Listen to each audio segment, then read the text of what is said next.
Hi, I'm Megan, and I'm going to be showing you how to do my sun-kissed Fenty face. Let's get started.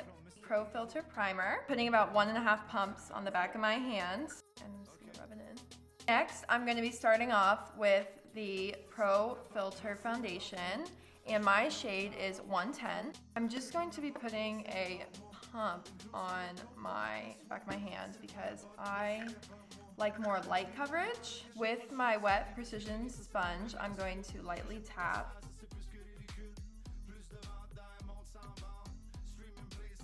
I get very red easily, don't even have to be in the sun, so this is good because it is bringing some of the redness down. And sometimes my ears get red too, so I'm going to bring it onto my ears.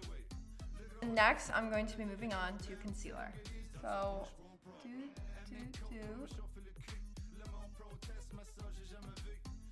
moving on to the Pro Filter setting powder. Looks like this. My color is lavender. T-zone.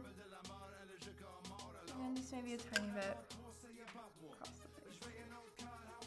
So now I'm going to be using the Sunstalker bronzer. Woo, in the sun. Look at that. Now I'm going to put with my bronzer brush.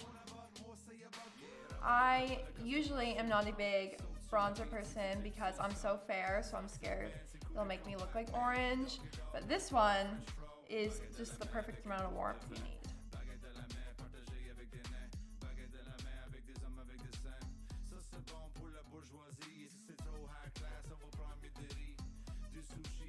Finishing off with my gloss bomb in Diamond Milk.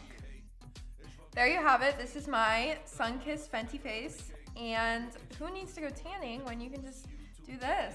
Especially for me, because I just burn, so I can just become tan without being in the sun. Woohoo!